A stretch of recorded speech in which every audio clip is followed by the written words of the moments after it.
Salam dəyərli izləyicilər, bugün sizə həm şokoladlı, həm kakaolu, həm də bananlı möhtəşəm keks resepti göstərirəm. Az ərzaqla hazırlanan bu keks o qədər yumşaq və dadlıdır ki, bir dilimlə kifayətlənmək çətin olacaq.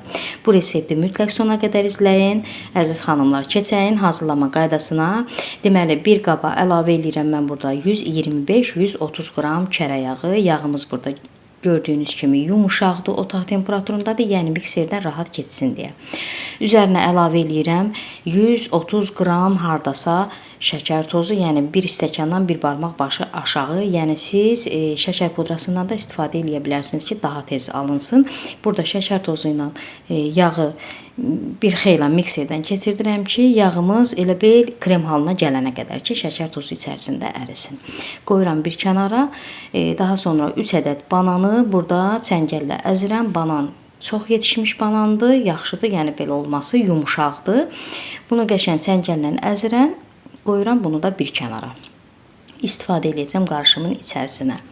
Bunu əzəndən sonra, deməli, hansı ki şəkər tozu ilə yağı qarışdırmışdım, mikserdən keçirtmişdim. Həmən qarışıma 4 ədəd ağlı sarlı yumurtadan istifadə edəcəm. İçərisinə əlavə edirəm. Daha doğrusu yumurtanı burada ağlı sarlıdır yumurtamız. 4 ədəd mikserdən keçirdirəm.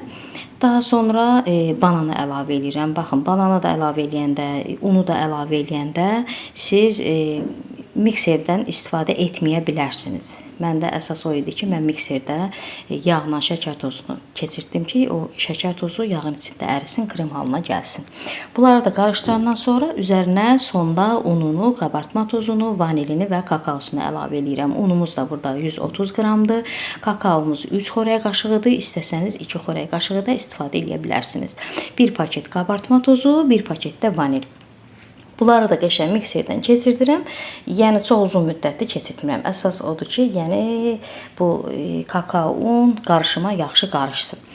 Qarışandan sonra listimizə əlavə edirəm. Listi də burada yağlayıb unlamışam ki, keks yapışmasın listə.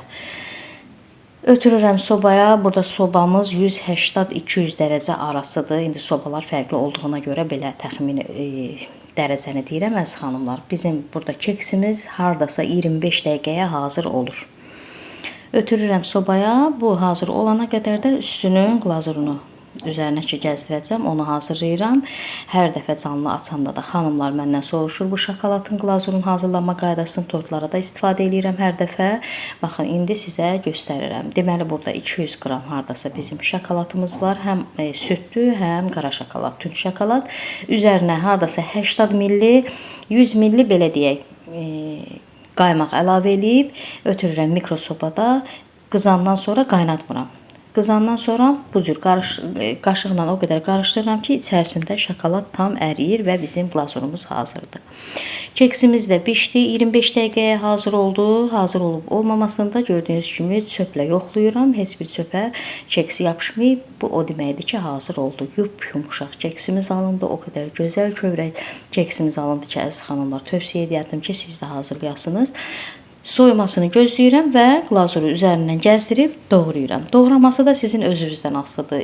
Böyük ölçüdə, balaca ölçüdə, uzun sof formada, yəni necə istəyirsiniz o cürdə doğraya bilərsiniz. Sonda üzərinə kakosdan da dekor kimi belə servis üzərinə gəzdirirəm. İndi siz istəsəz istifadə etməyə bilərsiniz. Sadəcə o kakosu görkəmə görə. Hər dəfə islaq kek hazırlayanda da o cür edirəm.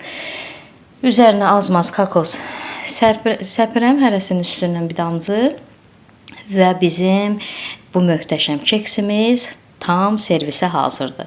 Burada da sizə iç tərkibini göstərirəm, əziz xanımlar. İnanın, o qədər yumuşaq, o qədər kövrək. Bunun yumuşaq olmağını sirri bilirsiniz nədədir? Yəni, əvvəlcə yağla şəkər tozunun qarışımındadır.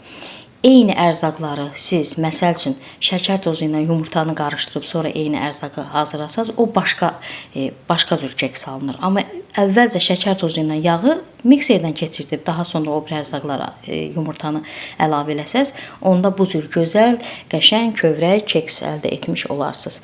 Bir sözlə möhtəşəmdir, əziz xanımlar. Bəyəndinizsə, abunə olub, bəyənmə düyməsinə toxunmağı unutmayın. İzlədiyiniz üçün təşəkkürlər.